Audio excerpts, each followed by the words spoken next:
दास्ताने बाराबस्ती। शेख ईसा खान जो पेशावर के गीदरी किले से हिंदुस्तान व्यापार के सिलसिले से आए थे, अब गंगा किनारे एक छोटी सी बस्ती बसी को बसा चुके थे। यहाँ पठानों के परिवार परवान चढ़ रहे थे। उस दौर में बादशाह अकबर हिंदुस्तान के तख्त पर विराजमान था। ईसा खान बहुत नेक, बहादुर और आध्यात्मिक शख्स थे। इसी वजह से उनके नाम के आगे सम्मान में शेख जोड़ दिया गया था। शेख ईसा खान के 6 बेटे हुए। शेख रुकनुद्दीन खान, शेख यूसुफ खान, शेख उमर खान, शेख खिजर खान, शेख दाऊद खान और शेख हसन खान। इन्हीं लोगों ने आगे चलकर बाराबस्ती में आबादियां बसाई। इसमें सबसे पहले जिनका जिक्र करना जरूरी है वो हैं शेख रुकनुद्दीन।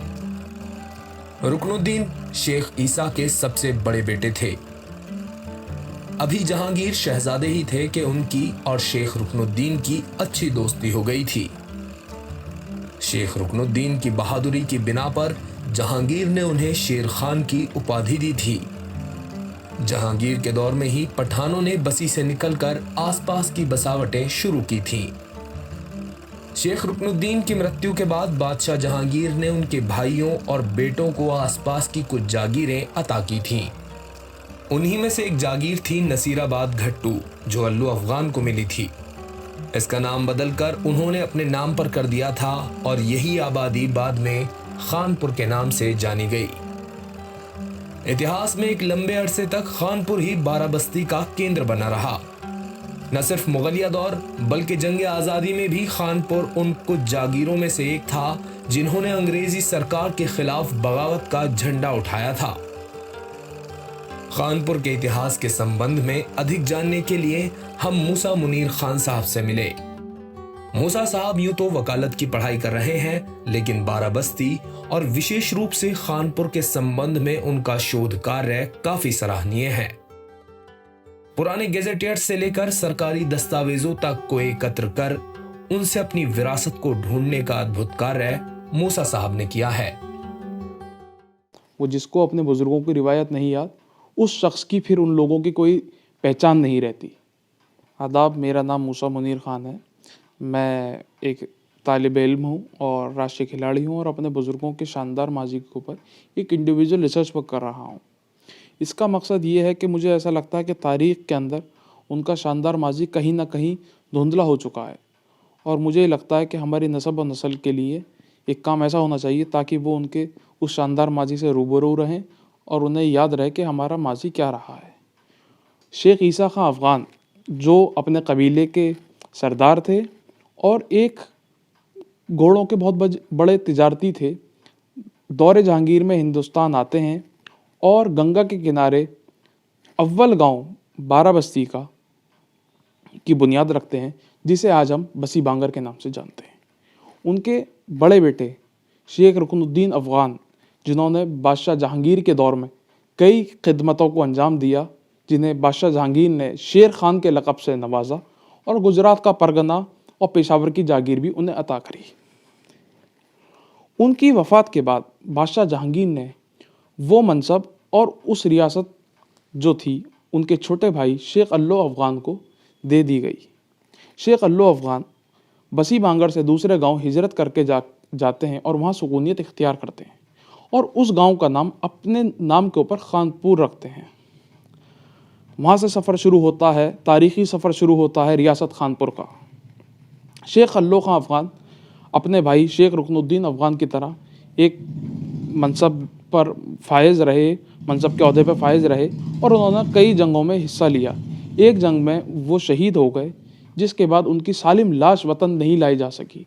सिर्फ उनका सर खानपुर आया था, जो आज भी खानपुर में दफन है और अक्सर और पेशतर लोग उस पर उर्स मुनक्किद करते हैं। शेख अल्लो अफ़गान खां साहब ने खानपुर के अंदर एक पुख्ता किला, बारादरी, कुआं, मस्जिदें वहाँ तामीर करी, जो आज खानपुर किले के नाम से मशहूर है। रिवायत में और तारीख़ के अंदर ये चीज़ दर्ज है कि 1840 तक गढ़ के अंदर एक बहुत मशहूर एक मेला लगता है, जिसे आज हम गढ़ गंगा के नाम से जानते हैं। 1840 तक एक रिवायत थी, एक कस्टमरी प्रैक्टिस थी कि दो ताल्लुकदार खानपुर और कुचेसर अपनी फौजें भेजा करते थे उस कार्तिक पूर्णमासी गंगा मेले के अंदर, ताकि वहाँ अमन और चैन कायम रहे और वो मेला जिसमें श्रद्धालु अकीदत रखने वाले वहाँ जाएं और अमन और चैन के साथ वो अपने सही अंजाम तक पहुँच सके। अल्लू अफगान ने रियासत खानपुर को उस मकाम तक पहुंचा दिया था जहां अब उसकी पहचान एक मजबूत रियासत के तौर पर होने लगी थी। उनके बाद उनके वंशजों ने खानपुर रियासत को परवान चढ़ाया, हिंदुस्तान की हुकूमत और अपने लोगों की खिदमत की। इतिहास में जिक्र आता है कि रियासत खानपुर और कुचेसर की रियासत का आपस में झगड़ा चलता रहता था, कभी शीत युद्ध तो कभी सशस्त्र भी। लेकिन यह हमारे हिंदुस्तान की खूबसूरती रही है कि हर दौर में गंगा जमुनी तहजीब की हिफाजत करने वाले लोग मौजूद रहे हैं। आपस में अनबन होने के बावजूद भी जब ब्रज घाट पर गंगा मेले का आयोजन हुआ करता था तो कुचेसर और खानपुर दोनों ही रियासतों के सिपाही आम जनता की हिफाजत के लिए वहां तैनात किए जाते थे, जिससे वहां आने वाले श्रद्धालु पूरी सुरक्षा और अमन के साथ पूजा कर सकें। ये सिलसिला यूं ही चलता रहा जब तक साल 1857 नहीं आया।